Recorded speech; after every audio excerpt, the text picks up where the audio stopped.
우리 믿음의 지체들에게 이렇게 먼저 인사를 건네겠습니다. 하나님의 사랑과 은혜가 함께 하시길 축복합니다. 인사하겠습니다. 하나님의 사랑과 은혜가 함께 하시기를 축복합니다. 감사합니다. 또 우리가 가을빛 축제를 준비하며 가고 있지 않습니까? 이렇게 한 번 더 서로를 향해서 축복했으면 좋겠습니다. 하나님께서 당신을 통하여 놀라운 일을 이루실 겁니다. 축복하겠습니다. 하나님께서 당신을 통해 놀라운 일을 이루실 것입니다. 아멘. 우리가 축복한 것처럼 여러분의 삶 가운데 하나님의 사랑과 은혜가 가득하고 그 사랑과 은혜로 말미암아 복음의 열매가 아름답게 맺어지기를 소망합니다. 여러분, 세상에는 참 많은 소리가 있죠. 그 소리들 우리는 압니다. 우리가 다 들을 수 있습니까? 없습니까? 없지요. 사람이 들을 수 있는 가청 주파수는 20에서 2만 헤르츠라고 합니다. 그러면 이 주파수 범위를 넘어서면 우리는 듣지 못합니다. 그런데 그 범위를 벗어난 초저주파나 초음파의 세계는 여전히 존재하고 실제로 동물들은 그것을 듣고 사양하고 반응하기도 합니다. 우리의 한계 때문에 듣지 못할 뿐 그 소리는 실제로 있지요. 이를 영적인 세계에 비춰봐도 동일함을 깨닫습니다. 하나님께서는 언제나 말씀하십니다. 지금도 우리 삶 가운데 구원의 길을 보여주십니다. 그러나 세상은 영적인 귀가 닫혀 있으니 그 음성을 듣지 못합니다. 때때로 가정에서 부모가 자녀에게 사랑한다라는 말을 해도 자녀가 마음을 닫아두면 그 소리가 공허하게 흘러가듯이 하나님께서 아무리 말씀하셔도 듣지 못하는 귀에는 구원이 다가오지 못합니다. 그러나 우리는 분명히 압니다. 하나님께서 침묵하시지 않는다는 것을. 하나님은 지금도 말씀하시고 복음은 지금도 전해지고 있습니다. 근데 문제는 사람들이 그 소리를 듣지 못하는 것이죠. 그러면 어떻게 사람들이 하나님의 음성을 들을 수 있는가? 바로 오늘 로마서 10장은 그 해답을 우리에게 분명하게 선포합니다. 오늘 로마서 10장의 본문의 말씀에서 바울은 분명히 선포하였습니다. 누구든지 주의 이름을 부르는 자는 구원을 받으리라.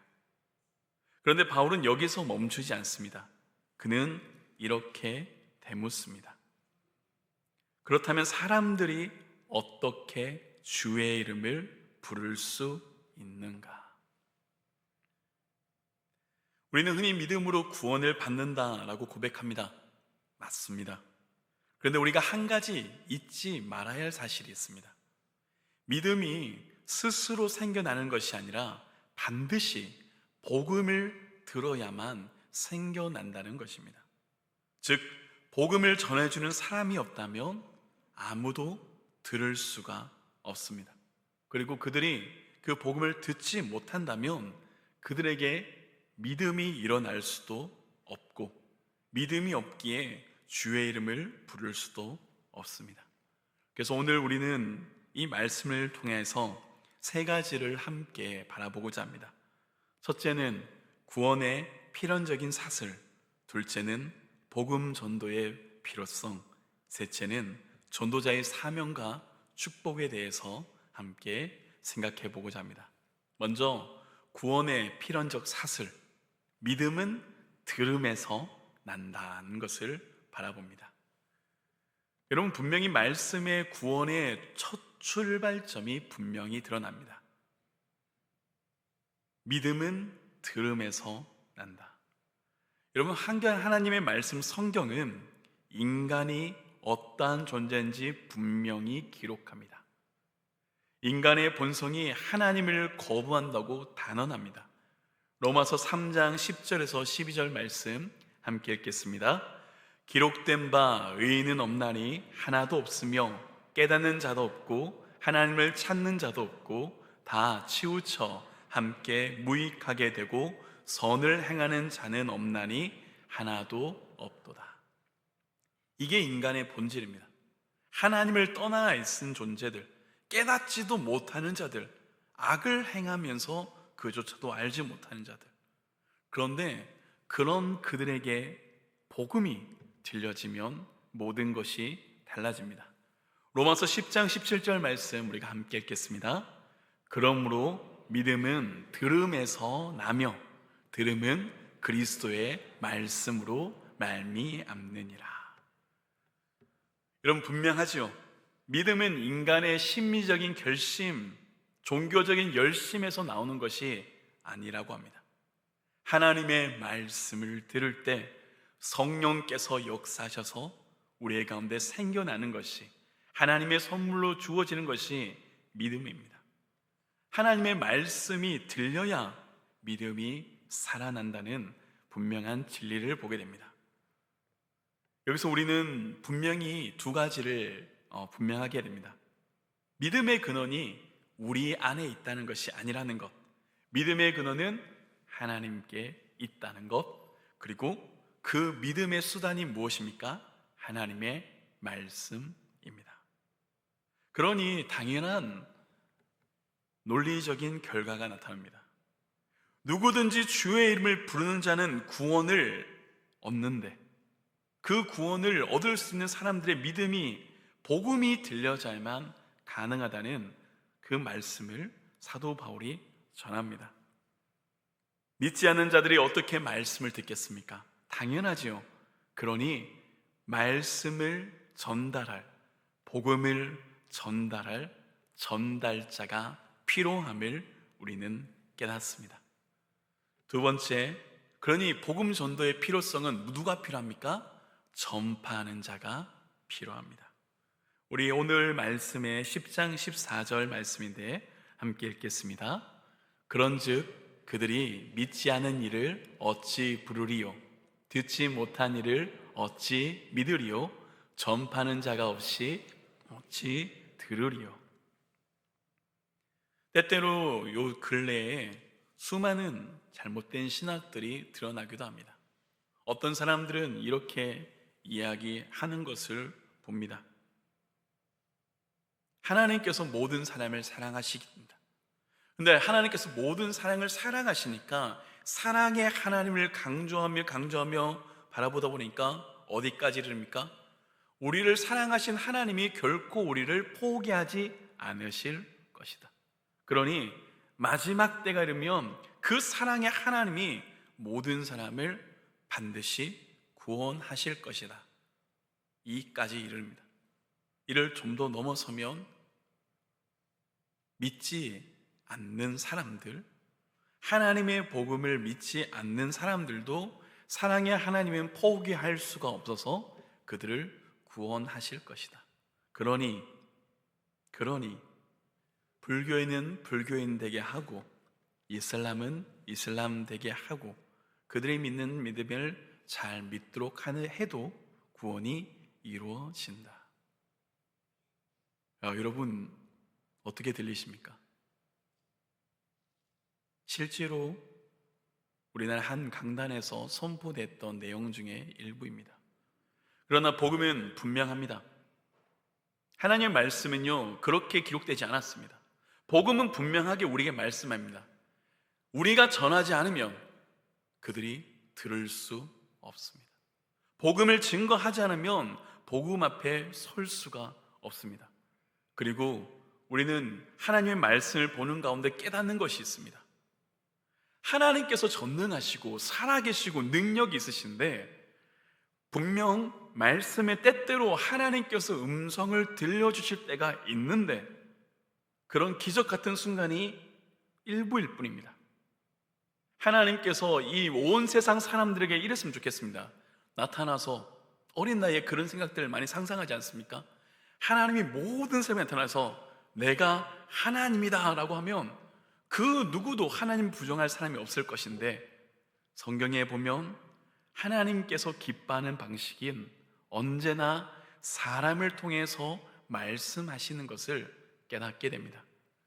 여러분, 구약과 신약의 일관된 방식은 하나님께서 사람을 통해 말씀하심을 우리는 보게 됩니다. 먼저는 구약의 선지자입니다. 구약 성경의 참된 선지자들은 언제나 이렇게 시작합니다.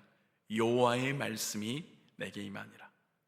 즉 선지자들은 그들의 생각이나 감정이 아니라 자신을 보내신 하나님의 말씀에 근거해서 그를 선포했습니다.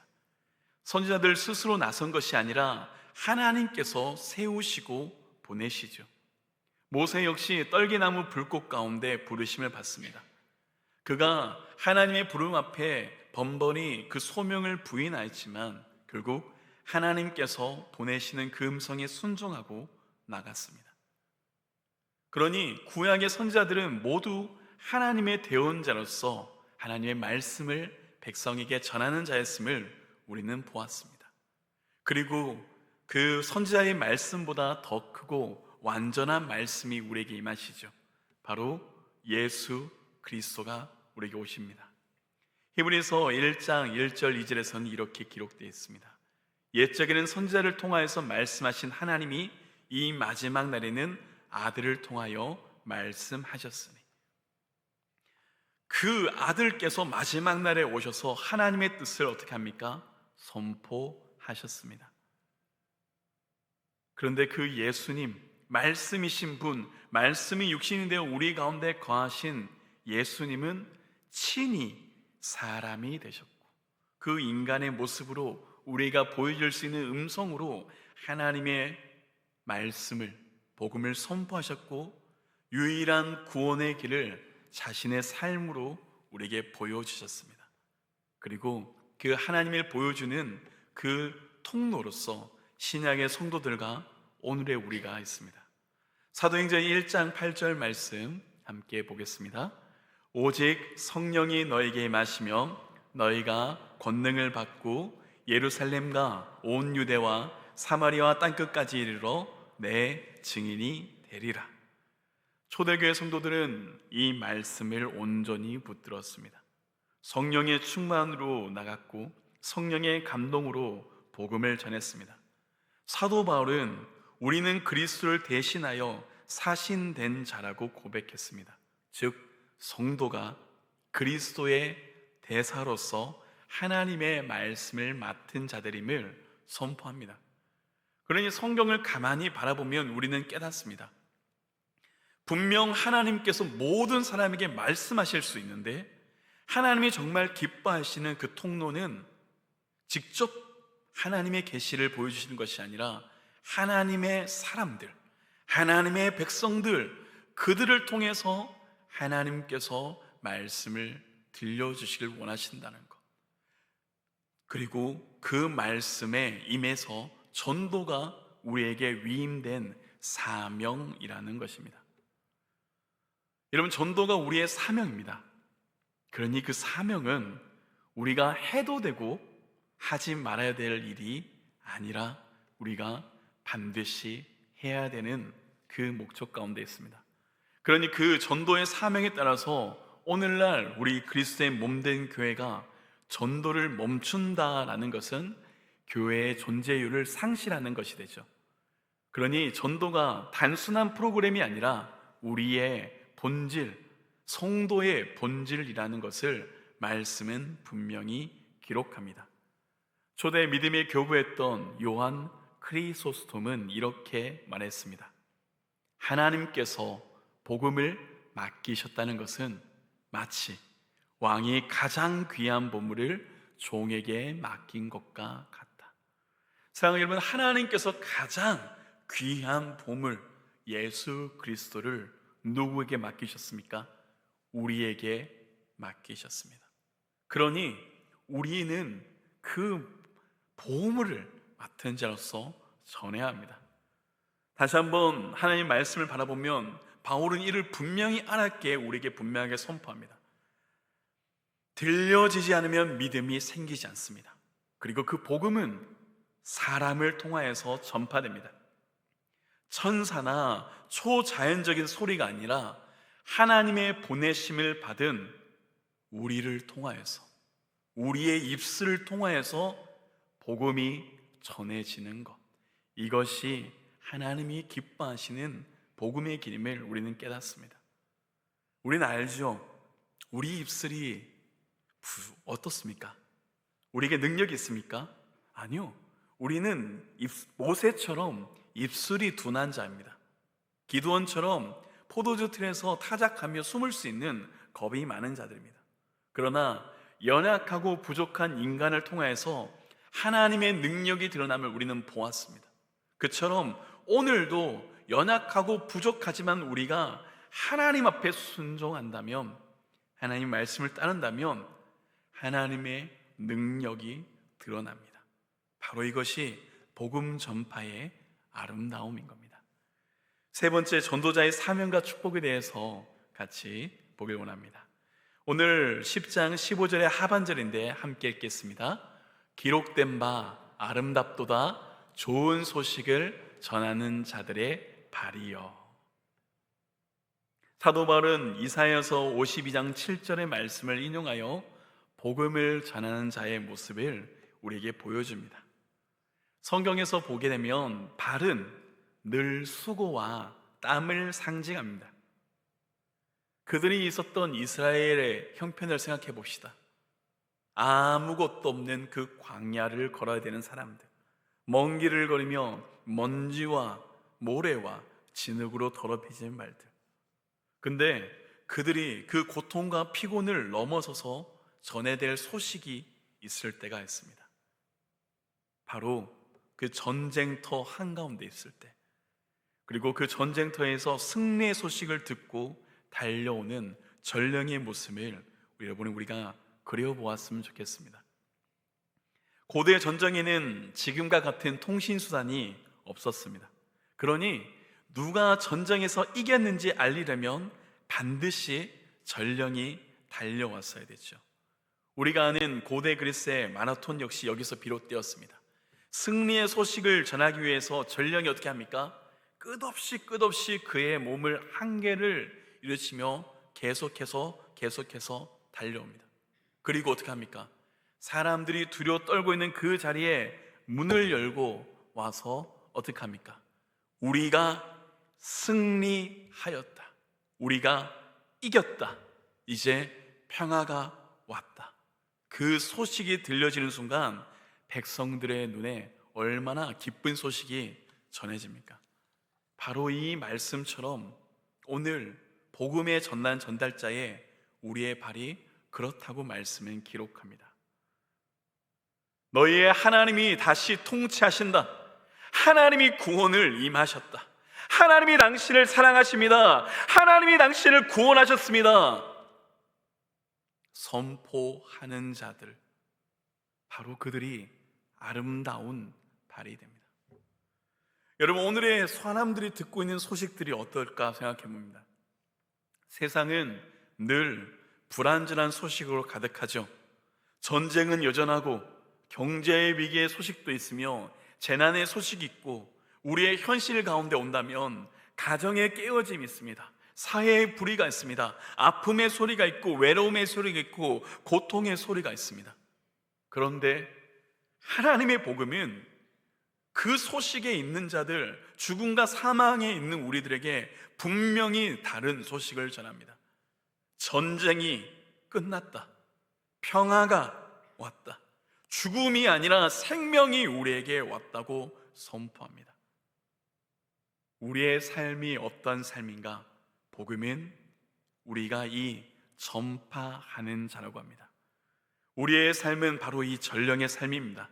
세상은 여전히 전쟁터와 같고 죄와 두려움과 절망과 불안 가운데 갇혀 있지만, 그런데 그 사람들에게 가서 우리가 외치는 것, 예수님께서 이기셨습니다. 죄와 사망은 끝났습니다. 그 생명으로 말미암아 당신이 살아납니다. 바로 이것이 복음을 전하는 우리의 발걸음입니다. 그런데 여러분, 이 복음을 전할 때 여러분 경험해 보셨죠? 그 누군가를 사랑하며 애통하며 기도하며 복음을 전하는데 그 소리에 사람들이 들을 때가 있지만 많은 사람들이 거절합니다. 많은 사람들이 외면합니다. 오히려 복음을 전하는 여러분의 삶을 어떻게 합니까? 다르게 바라봅니다. 그리고 때때로 우리를 향해서 그리스도의 삶이 무엇인지 손가락질을 하기도 합니다. 그러나 말씀은 우리에게 이렇게 이야기하십니다. 고린도전서 15장 58절 말씀 우리가 함께 읽겠습니다. 그러므로 내 사랑하는 형제들아, 견실하며 흔들리지 말고 항상 주의 일에 더욱 힘쓰는 자들이 되라. 이는 너희 수고가 주 안에서 헛되지 않은 줄 알미라. 저는 이 말씀이 분명한 참 많은 위로가 됩니다. 너희 수고가 주 안에서 헛되지 않은 줄 알미라. 사랑하는 여러분, 하나님은 우리의 삶을 아십니다. 살아계신 하나님은 오늘 서 있는 우리의 중심을 아시고, 오늘 서 있는 우리의 삶을 감찰하시고, 오늘 우리의 서 있는 그 삶을 동행하시는 하나님이십니다. 그러니 하나님께서는 분명히 우리에게 말씀하셨습니다. 이미 예수님께서 팔복 가운데도 우리에게 보여주셨습니다. 너희가 내 이름으로 핍박을 받고 심지어 죽임을 당할 때 기뻐하고 즐거워하라. 하늘에서 너희 상이 큼이라. 그리고 마지막 때 우리가 주님 앞에 선다면 정말로 우리가 바라볼 것은 세상의 인정이 아니죠. 주님의 칭찬입니다. 그 주인이 이르되 잘하였도다 착하고 충성된 종아. 이것이 전도자에게 주시는 영광입니다. 세상 사람들이 어찌 복음을 전하는 자의 그 모습을 알아주겠습니까? 세상 사람들이 어찌 복음을 전하는 자의 아름다움을 알아주겠습니까? 하지만 누가 여러분의 눈물을 아십니까? 누가 여러분의 삶을 아십니까? 세상이요? 아니요. 살아계신 하나님. 오늘도 우리와 동행하시고 여러분을 보시며 잘하였도다 착하고 충성된 종아라고 말씀하시는 그 하나님이 우리를 인정하십니다. 이 인정 때문에 수많은 선교사들, 수많은 전도자들은 복음으로 인해서 핍박받고 죽임을 당하고 찔림을 당하도 물러서지 않았습니다. 18세기의 모라비안 사람들은 심지어 자신을 종으로 팔리면서 스스로 노예가 되면서까지 그리스도의 복음을 전하고자 하였습니다. 그 이유는 하나입니다. 살아계신 하나님의 사랑을 먼저 들었기에 전하기 위해서입니다. 갈라디아서 6장 9절 말씀은 다시 한번 우리를 세우는 말씀입니다. 함께 읽겠습니다. 우리가 선을 행하되 낙심하지 말지니 포기하지 아니하면 때가 이름에 거두리라. 아멘. 사랑하는 여러분, 전도를 해보신 분은 다 압니다. 알죠? 특별히 복음을 들고 나가서 불특정 다수의 익명의 사람들을 만나는 전도, 그도 참 많이 힘들고 어렵지만 오랫동안 우리가 함께하고 사랑하며 품고 있는 가족들, 친척들, 지인들, 그들에게 복음을 전하는 때 얼마나 많은 순간 어려움이 있습니까? 가을빛 축제를 놓고 작정하는 성도들의 작정 명단이 있고 그들이 작정한 이름들이 있습니다. 저희는 그 중보기도부에서 또한 우리 리더들이 그 이름을 보고 기도하고 계속해서 중보하고 있습니다. 그런데 그 상당수의 그 작정된 명단들, 우리의 성도들과 작정된 영혼들의 관계를 보면 얼마나 많은 성도들이 오랫동안 가족 때문에, 얼마나 많은 성도들이 오랜 시간 동안 그 친구 때문에, 얼마나 많은 사람이 그 친척과 이웃을 위해서 기도하고 바라봤는지 알게 됩니다. 그 시간들이 얼마나 힘들겠습니까? 얼마나 가슴 아프겠습니까? 하지만 여전히 그들은 포기할 수가 없습니다. 왜? 사랑하기 때문입니다. 오늘 갈라디아서 6장 9절의 말씀을 바라보며 지난 제가 전도 세미나 때 나누었던 전도에 대한 제가 겪었던 일을 같이 나누며 말씀을 마치고자 합니다. 누군가에게 저 역시 복음을 전하는 것들이 쉬운 순간들은 아니었던 것 같습니다. 특별히 저와 함께 했던 친구들이 있습니다. 어린 시절부터 함께 했던 친구들, 같이 사고도 치고 어려움도 겪었고 웃고 떠들고 했던 친구들, 그 많은 친구들 중에 많은 친구들은 예수 그리스도께 돌아왔지만 여전히 하나님을 믿지 않는 친구들이 저에겐 참 많이 있습니다.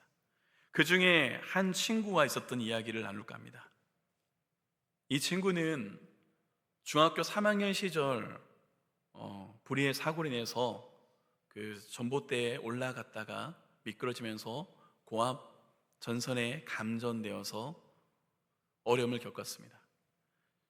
고압 전선에 감전되어서 날아갔기에 살아난 것이 기적이었습니다. 양팔과 온몸의 신경이 다 탔습니다. 결국 다 타고 죽어버린 그 팔을 살릴 수가 없어서 하루아침에 그 친구는 절단 수술을 할 수밖에 없었습니다. 자신의 실수였지만 이 중학교 3학년 남자아이가 하루아침에 양팔을 잃은 장애 후의 삶을 살아야 되니 얼마나 그 삶이 기구했겠습니까? 무슨 꿈이 있으며 무슨 소망이 있겠습니까? 그런데 이 친구가 제 친구입니다. 같이 교회에 오기도 했지만 교회에 왔다가 교회의 다른 형제들의 모습 때문에 실망하고 낙담하기도 했습니다. 저는 이 친구가 굉장히 가슴이 아팠습니다. 그리고 이 친구가 예수님을 알았으면 너무나 좋겠다는 마음이 있었습니다. 그래서 당시에 저희들은 주일만 되면, 일요일만 되면 이 친구에게 찾아갔습니다. 제가 뭐 상품을 홍보하는 건 아니지만 그 당시에 CM송이 있었습니다. 일요일은 내가 짜파게티 요리사. 그래서 그 친구들이 갈 때 저희는 이렇게 합니다. 친구야, 짜파게티 먹자. 뭐 특별한 거 아니죠. 그렇게 찾아가서 그 친구 집에 가서 짜파게티 끓여서 같이 밥 먹고 잘 지냈나 뭐 이러면서 사는 거. 주일에서 예배가 끝나면 교회 친구들이 모여서 어떻게 합니까? 그 친구 집에 찾아갑니다. 어떻게 합니까? 문을 두드리고 뭐라 하겠습니까? 친구야, 짜파게티 먹자. 이런 시간들이 고등학교 1학년 때부터 이어져서 저는 26살 때까지 이어졌습니다. 가끔씩, 그리고 할 수 있으면 그 친구 집에 가서 어떻게 합니까? 문을 두드립니다. 그리고 뭐라 했을까요? 친구야, 짜파게티 먹자. 그런데 이 친구가 당시에는 예수님께 돌아왔을까요? 돌아오지 못했을까요? 안 돌아왔습니다. 많이 낙심됐고 낙담도 되었습니다. 어떻게 하면 이 친구가 하나님을 만날까 오랜 시간 기도도 하고 그럴 때였습니다. 그런데 시간이 지나자 이 친구에게 어떤 일이 나면 이 친구가 장애우 복지센터에 있던 한 여성 간사님을 통해서 성경 공부를 함께 하게 됩니다.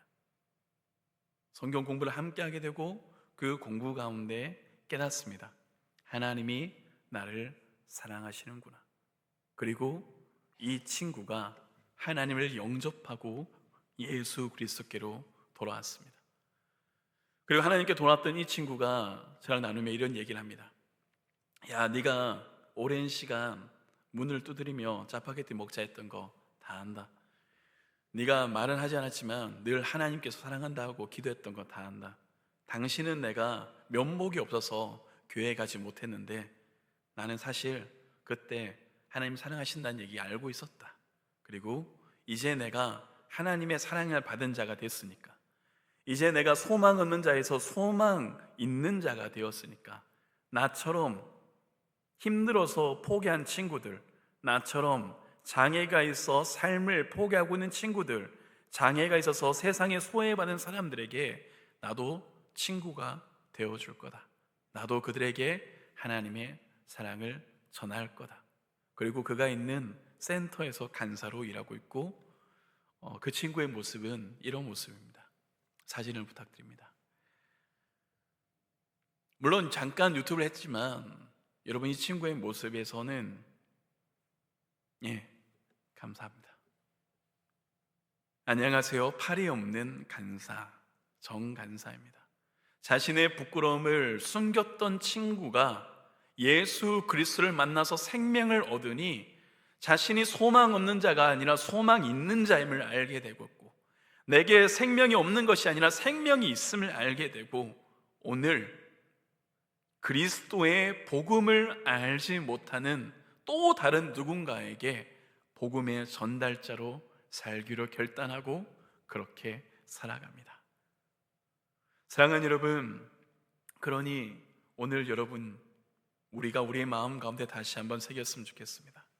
여러분, 우리의 입술이요, 우리의 부족한 발걸음이 누군가에게 복음의 유일한 통로일 수 있습니다.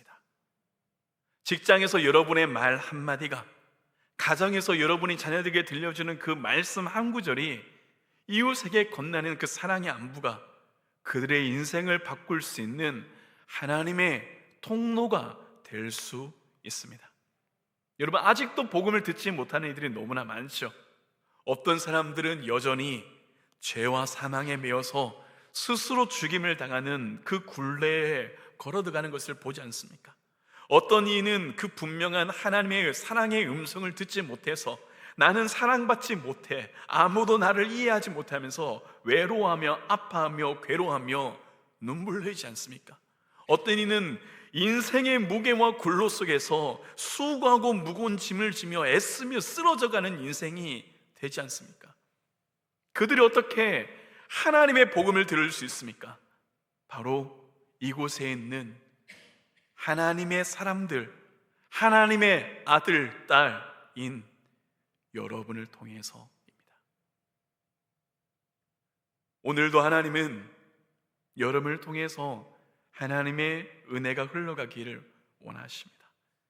부족하지요, 연약하지요, 복음을 전할 때 낭망될 때도 있고 낙심될 때도 있고, 가족을 위해서 애통한 수십 년 동안 눈물로 기도하는 분들이 많음을 압니다.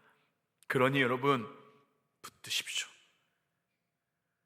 우리가 선을 행하되 낙심하지 말 것은 포기하지 않으면 때가 이르되 거둡니다.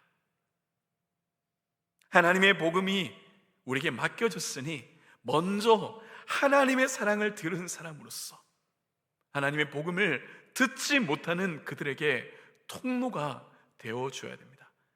구원의 복음, 생명의 복음은 오늘도 죽어가는 이들을 살립니다.